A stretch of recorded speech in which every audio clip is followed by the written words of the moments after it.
आज तर कहर झाला. कसं असतं, खरं बोलायला विचार करावा लागत नाही, खोटं बोलायला विचार करावा लागतो.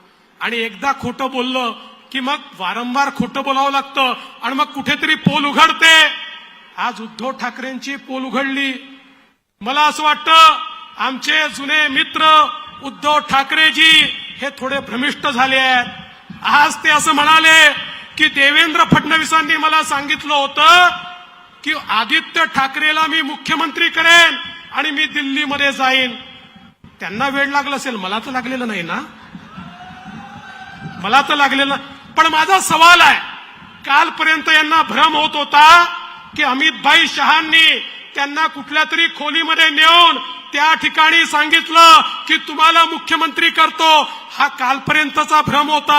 आता आज त्यांचा भ्रम बदलला. आज ते म्हणतात देवेंद्रांनी सांगितलं होतं आदित्यला मुख्यमंत्री करतो.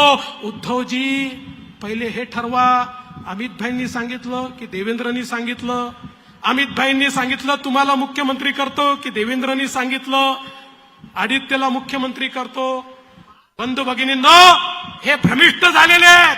आता यांना खुर्ची गेल्यानंतर काही समजत नाहीये आणि त्यामुळे एक खोटं लपवायला दुसरं खोटं बोलतात. आज हे सपशेल उघडे पडले आणि मी स्पष्टपणे या ठिकाणी सांगतो, हो, मी त्यांना सांगितलं होतं की आदित्य ठाकरेला तुम्ही लढवा, कारण तुमचा पक्ष नंतर त्याला सांभाळायचा आहे, काहीतरी ट्रेनिंग त्याला मिळालं पाहिजे.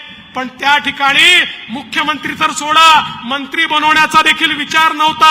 आणि त्यांनी जर त्याला मंत्री बनवलं नसतं तर त्यांच्या पक्षाची अशी हालत झाली नसती. पण यातनं एक गोष्ट निश्चित झाली, एक तर मी मुख्यमंत्री, नाही तर माझा मुलगा मुख्यमंत्री.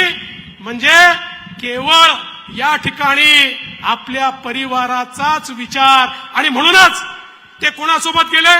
काँग्रेस सोबत आणि राष्ट्रवादी काँग्रेस सोबत. कारण काँग्रेसमध्ये सोनियाजींना राहुलजींचाच विचार, राष्ट्रवादीमध्ये पवार साहेबांना त्या ठिकाणी सुप्रियाताईचाच विचार आणि या ठिकाणी उद्धवजींना आदित्यचाच विचार. तुमचा विचार करणारं कोणी नाही, पण नरेंद्र मोदी असा व्यक्ती आहे, ना आगाय ना पिछा आहे, ना परिवार आहे ना घर आहे. 24 तास तुमचा विचार करतात, 24 तास आपल्या रक्ताचा कण अन कण, आपल्या जीवनाचा क्षण अन क्षण गरिबाकरता खर्च करणारे माननीय नरेंद्र मोदी आमचे नेते आहेत. त्यामुळे या परिवारवादी पार्ट्या या कितीही एकत्रित आल्या तरी देखील नरेंद्र मोदींना पराजित करू शकत नाही.